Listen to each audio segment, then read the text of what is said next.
Gold, trusted gold buyers. మీరు తాకట్టు పెట్టిన బంగారాన్ని విడిపించి ఈ రోజు ఉన్న మార్కెట్ ధరకు కొనబడను.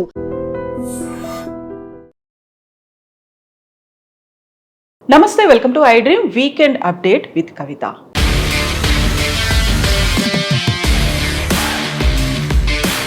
ఢిల్లీలో 8 వారాల్లోగా వీధి కుక్కలని షెల్టర్ హోమ్స్కి తరలించండి అంటూ సుప్రీంకోర్టు ఆదేశాలు జారీ చేసింది. 10 లక్షలకు పైగా ఉన్నటువంటి వీధి కుక్కల్ని ఎలా షెల్టర్ హోమ్లకి తరలిస్తారు? యాక్చువల్గా కుక్కలకంటూ కూడా కొన్ని రైట్స్ ఉన్నాయి అంటూ యానిమల్ రైట్ యాక్టివిస్టులు అయితే గళమెత్తుతున్నారు, రోడ్ల మీదకి వస్తున్నారు. ఎందుకని రేబీస్ని లేకపోతే వీధి కుక్కల వల్ల వస్తున్నటువంటి సమస్యల్ని తీవ్రంగా పరిగణించాల్సినటువంటి అవసరం ఉంది. మనతో పాటుగా ఉన్నారు foundation for democratic reforms founder doctor Jayaprakash Narayana గారు. సార్, ఇప్పుడు వీధి కుక్కలకి సంబంధించి చూస్తే యాక్చువల్గా అక్కడ మనుషుల గురించి ఆలోచించాలా, హ్యూమన్ రైట్స్ గురించి ఆలోచించాలా? ఎందుకని ఇంత పెద్ద ఇష్యూగా కనిపిస్తోంది సార్ అది? మీరు అన్నది కీలకమైన ప్రశ్న. మానవ సమాజం మానవ ఉన్నతి కోసం, మానవ ప్రగతి కోసం, మానవ అవసరాల కోసం ఉన్నదా, ఇతర జీవుల కోసం కూడా ఉందన్నది ఒక మౌలికమైన ప్రశ్న. బౌద్ధులు కానీ లేదా జైనులు కానీ ఇతరులు కానీ మొత్తం సర్వ ప్రాణుల్ని సమానంగా చూడాలి, అందరినీ. అది అది మతము సిద్ధాంతము. కానీ పరిపాలన రాజకీయం అనేది ఆచరణ సాధ్యమైంది కావాలి. కాబట్టి పరిపాలనలో పర్యావరణాన్ని కాపాడాలి, ప్రకృతి సమతూకం మానవాళి కోసం ఉండాలి.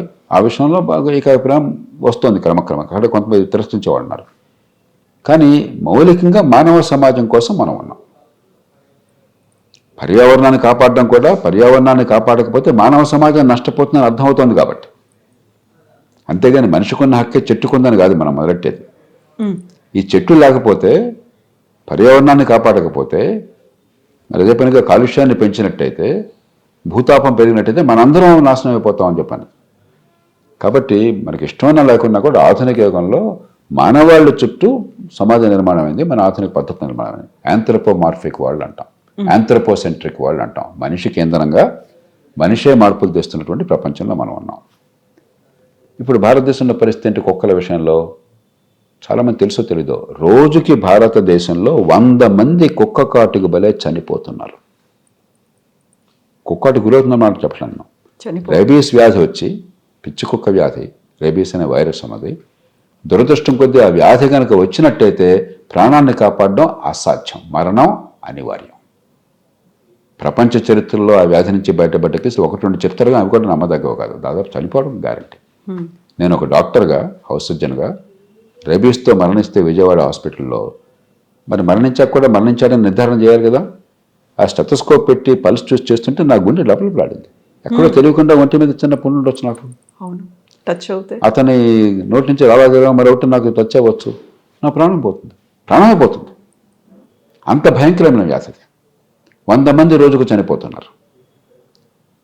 ఈ 100 మంది ప్రాణాలని కాపాడాలా వద్దా? ఇంకొక వాదనకు ఆస్కారం లేదు. ఖచ్చితంగా ఈ మనుషుల ప్రాణాలని కాపాడేటువంటి శక్తి ప్రభుత్వానికి, లేకపోతే స్థానిక ప్రభుత్వం కావచ్చు, మరో ప్రభుత్వం కావచ్చు. ఆ ప్రభుత్వాలు అనవసరం. వాళ్ళకి పన్నులు కట్టేది, వాళ్ళకి ఓటేసేది, వాళ్ళని కూర్చోబెట్టేది, మాకు పని చేయమని చెప్పని అది చేయాలి. కానీ ఎక్కడ తప్పు జరుగుతుంది? సుప్రీంకోర్టు ఈ బాధ్యత, ఈ కుక్కను అదుపు చేసే బాధ్యత స్థానిక ప్రభుత్వానికి చేయాలి మీరు ఖచ్చితంగా అని చెప్పని ఊరుకోవాలి. ఎలా చేయాలి, ఏం చేయాలని చెప్పంటే మీరు పరిపాలనలోకి వెళుతున్నారు. అది కోర్టు బాధ్యత కాదు. కోర్టు తహసీల్దార్ పైన, మున్సిపల్ కమిషనర్ పైన చేస్తోంది. అది కోర్టు బాధ్యత కాదు. అక్కడ ఎన్నికైన ప్రభుత్వం ఉన్న వనరులను బట్టి ఏ రకంగా చేయాలో నిర్ణయించుకుంటారు. అందుకని కుక్కలు నువ్వు షెల్టర్ పెట్టు, షెల్టర్లో ఏసీ పెట్టు, లేకపోతే మరొకటి చెయ్యి, నువ్వెవడో ఆ మాట చెప్పడానికి? నీకెందుకు ఆ బాధ్యత? పరిపాలన జోక్యం చేసుకోవడం తప్ప ఓవర్ రీచ్ అంటాం, జ్యుడిషియల్ ఓవర్ రీచ్ అంటాం. కోర్టు తన పరిధిని దాటుతున్నది, పరిపాలనలో జోక్యం చేసుకుంటుంది. చాలా రంగాల్లో, ఈ ఒక్కదానిలోనే కాదు, చాలా గందరగోళాన్ని దారితీస్తున్నది. పౌర సమాజం కుక్కల మీద ప్రేమ అంటే, ఇప్పుడు మా పిల్లల కుక్కలంటే అపారమైన ప్రేమ, ప్రాణం పెడతారు. కుక్కల ప్రేమ అంటే కుక్కలను ప్రేమించండి, జంతువుల పట్ల బోధదయ కావాలి. కానీ ఆ బాధ్యత మీరు పన్ను కట్టేవాడు మీరు పెట్టబోకండి, ఖజానా డబ్బులు మీరు పెట్టబోకండి. ఎందుకంటే ఖజానా డబ్బులతో మానవ అవసరాలు తెచ్చడానికి ప్రభుత్వాలు విఫలం అవుతున్నాయి. రోడ్లు కావచ్చు, సివరేజ్ కావచ్చు, స్టామ్ వాటర్ డ్రైనేజ్, వర్షం వస్తే వరదలు రాకుండా కాపాడే ఏర్పాటు కావచ్చు, ఇవి చేయలేకపోతున్నారు. అందుకోసం పనులు కడుతున్నాం మనం. అది చేయలేకపోతున్నాం. హైదరాబాద్కి వచ్చే మంచినీళ్ళు అటు గోదావరి నుంచి ఇటు కృష్ణ నుంచి కొన్ని వేల కోట్ల రూపాయలు ఖర్చు పెట్టి నీళ్ళు ఇక్కడికి తరలిస్తున్నాం. 45% ఇక్కడికి వచ్చిన నీళ్ళు నూటికి 100 లీటర్లు వస్తే 45 లీటర్లు మన ఇళ్లకు చేరకుండా మనకు ఉపయోగపడకుండా మళ్ళీ మూసీలోకి వెళ్ళిపోతుంది. అది లేకుండా మీరు డిస్ట్రిబ్యూషన్ సిస్టమ్ బాగు చేయండి. ఇవన్నీ చేయలేకపోతున్నాం. ఇవన్నీ చేయకుండా పేదరికంతో కోటాను కోట్ల మంది చాలా బాధల్లో ఉన్న దేశంలో, అవసరాలు తీరక దుర్భర జీవితం ఉన్న దేశంలో ప్రజాధనాన్ని మీరు కుక్కల షెల్టర్ల కోసం ఖర్చు పెట్టినంటే ఇది ఆచరణ సాధ్యమైన పని కాదు. ప్రభుత్వాలు చేతనైతే చేస్తారు, కానీ అది ప్రాధాన్యం కాదు కదా. ఫస్ట్ ప్రాధాన్యం ఏంటి? మనుషులను చూసుకోవటం, వాళ్ళ ఆరోగ్యం చూసుకోవటం, వాళ్ళ విద్యను చూసుకోవటం, మౌలిక అవసరాలు తీర్చడం, డ్రైనేజ్ చేయటం, రోడ్లు బాగు చేయటం, స్టోరేజ్ని బాగు చేయటం. ఏ అవసరాలు ప్రధానమైనవి? ఉన్న వనరుల పరిమితం, మనకున్న అధికారం పరిమితం, మనకున్న సమయం పరిమితం, అన్నీ చేయండి అని హుకుం జారీ చేస్తే ఏది జరగదు. మన దేశంలో చూస్తున్నాం కదా మనం. ట్రాఫిక్ ఎలా ఉందో అధ్వానంగా చూస్తున్నాం. హైదరాబాద్లో 600 మంది చచ్చిపోతున్నారు. ట్రాఫిక్ యాక్సిడెంట్ రోజుకు 600 మంది, పాము కాటుకు రోజుకు 100 మంది, కుక్క కాటుకు రోజుకు 100 మంది, ట్రాఫిక్ యాక్సిడెంట్ రోజుకు 600 మంది భారతదేశంలో చచ్చిపోతున్నారు. కాబట్టి ప్రభుత్వం పాత్ర పరిమితమైనది. కుక్కల మీద భూతదయ ఉండటం అనేది చాలా గొప్ప విషయం. అది మనం చూద్దాం.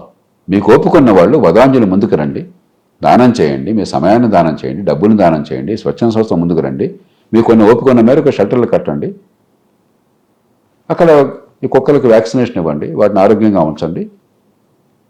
మీకు పాపుణ్యాల మీద నమ్మకం అంటే ఆ పుణ్యాన్ని పొందండి. అంతేగాని ఇది పన్ను కట్టేవాడి మీద రుద్దపోకండి, ఖజానా మీద రుద్దపోకండి.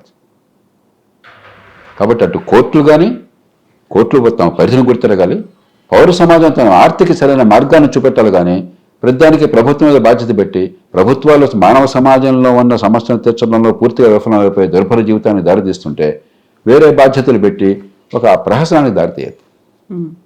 8 వారాల్లో 10 లక్షల కుక్కలకి కావాల్సినటువంటి షెల్టర్ కావచ్చు, వాటికి తీసుకోవాల్సినటువంటి ఏర్పాట్లు ఇవన్నీ ప్రభుత్వం చేయలేదు. కాబట్టి వాటన్నిటినీ చంపేస్తారేమో అనేటువంటి ఒక వాదనతో సెలబ్రిటీలు కూడా గళమెత్తుతున్నారు, బయటకు వస్తున్నారు, ఏడుస్తున్నారు, వాదిస్తున్నారు. అవునండి, చంపొద్దు అనుకుంటున్నారు, మీరు చేయండి, మీరు షెల్టర్లు ఇవ్వండి. ప్రభుత్వం మీద ఆ బాధ్యత పెట్టబోకండి. నేను ప్రభుత్వం మీద బాధ్యత పెట్టని తిరస్కరిస్తున్నాను. ప్రభుత్వం తను చేయకపోతే దేశం సర్వనాశనమయ్యే పనులు చేయలేకపోతుంది, విద్య అందించలేకపోతుంది. చట్ట ప్రమాణాల విద్య అందుతోంది దేశం. 180 మంది పిల్లలకు పనికిరాని విద్య అందుతోంది. లక్షలాది మందికి సకాల ఆరోగ్యం లేక అకాల మరణానికి గురవుతున్నారు ఇప్పటికి కూడా ఈ దేశంలో.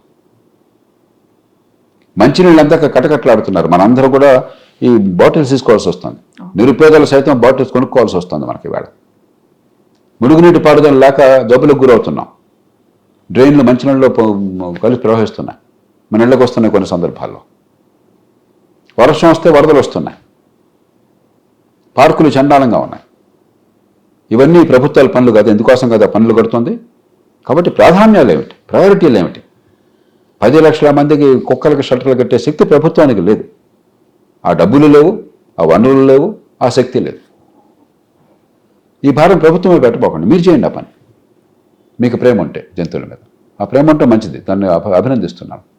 కానీ భారాన్ని, మీ మనసులో ఉన్నటువంటి కోరికలకి భారాన్ని ప్రభుత్వం పెట్టబోకండి. ప్రభుత్వం కొన్ని నిర్దిష్టమైన పనుల కోసం ప్రభుత్వం ఉంది, కానీ ప్రపంచంలో మీ మనసులో పెట్టినటువంటి మీకు ఏదో ఫ్యాన్సీ వస్తుంది, ఆ పని చేయడం కోసం ప్రభుత్వం లేదు. ప్రభుత్వం చేయండి. గుర్రం పని గుర్రం చేయమనండి, గాడిద పని గాడి చేయనండి. ఇప్పుడు వీధి కుక్కలు అనేవి మీరు లేకుండా చేస్తే వచ్చేటువంటి సమస్యలు ఇవి అనేటువంటి విశ్లేషణలు వస్తున్నాయి. ఎట్ ద సేమ్ టైం నిన్న ఢిల్లీ సీఎం మీద కూడా అటాక్ చేశారు. మీరు ప్రాపర్గా రెస్పాండ్ అవ్వట్లేదు అనేటువంటి ఒక ఆందోళనతో నిరసనకు దిగినటువంటి ఒక ఆందోళనకారుడు. ఏంటంటే గౌతమ బుద్ధుడు గొప్ప మాట చెప్పాడు. ఆయన సమ్యక్ దృక్పథం అన్నాడు. ఆయన సమ్యక్ దృక్పథం, ఇంగ్లీష్లో పర్స్పెక్టివ్ అంటాం. అన్నీ అవసరమే. చివరికి ఎలుకలు కూడా చావకుండా ఉంటే మంచిది. కానీ మీ ఇంటికి ఎలుకలు వస్తే మీకు అర్థమవుతుంది. ఒక 20 ఎలుకలు మీ ఇంట్లో చేరి ఇల్లంతా కలుషితం చేస్తే, అన్ని చంద్రమందలు చేస్తే మీకు అర్థమవుతుంది బాధ ఉంటుంది. మీరు ఎలుకలకు జీవులే కదా. ఒక రకంగా భూతదయ ఉన్నట్టయితే మరి ఈ ప్రపంచంలో అన్ని జీవరాశులకి అర్హత ఉంది. కాబట్టి ఆల్బర్ట్ షవైట్జర్ ఆయన రెవరెన్స్ ఫర్ లైఫ్ అన్నాడు. ప్రాణానికి విలువ ఇవ్వాలని. అలా అయితే చెట్టు ప్రాణానికి విలువ ఇవ్వాలి. మొక్కల్ని పరాపర కోసేస్తున్నాం మనం. పెద్ద చెట్టు కన్నా చిన్న మొక్క కూడా విలువ ఇవ్వాలి. కాబట్టి ఎక్కడో చోట సమ్యక్ దృక్పథం, ఆ పర్స్పెక్టివ్ ఉండాలి. అంతేగాని ప్రతిదానికి కూడా వికృతమైన స్థాయికి వెళ్ళి అతి చేసినట్టయితే అంత గందరగోళం అవుతుంది. మానవ సమాజంలో ఏవి చేస్తే అందరి జీవితాలు బాగుపడతాయి. దీర్ఘకాలంలో మానవ సమాజం బతకాలంటే ప్రకృతిని పర్యావరణాన్ని కాపాడుకోవడానికి సరైన పద్ధతులు ఉంటాయి. అలా ఆలోచించాలి. కానీ ప్రతిదానికి అతి సర్వత్రా వారు చేయొద్దన్నారు. అందుకని అతిగా వెళ్ళినట్టయితే అసలు ఏ లక్ష్యం మనకు మూల ఉందో దాన్ని మర్చిపోయిన వాళ్ళు అవుతాం. మీరు కుక్కల్ని రక్షించే సమయంలో మనుషుల్ని చంపేస్తూ ఉంటే దాన్ని మనం క్షమించగలమా? మీరు అనొచ్చు కుక్క మనిషి ఒకటే కదా అని. అది మతం విషయం. అది మానవ సమాజంలో కుక్క మనిషి ఒకటి కాదు. మీకు నా మీద కోపం రావచ్చు. మానవ సమాజంలో మనిషి ఎక్కువ. మన సమాజం ఇది ధర్మమా కాదా నిర్ణయించే శక్తి నాకు లేదు. అది తత్వవేత్తలకు వదిలేద్దాం. కానీ మనం నిర్మించుకున్న సమాజం మన కోసం. కాకపోతే మనం ఈ పూట కోసం కాకుండా దీర్ఘకాలికంగా ఆలోచించండి. ఈవేళ లాభం కోసం ప్రకృతి నాశనం చేయబోకండి. ఈవేళ దేశంలో ప్రపంచ చర్చ అంతా అది. భూతాపాన్ని పెంచి వచ్చే తరం నాశనం చేయబోకండి. ఇదంతా వాస్తవం.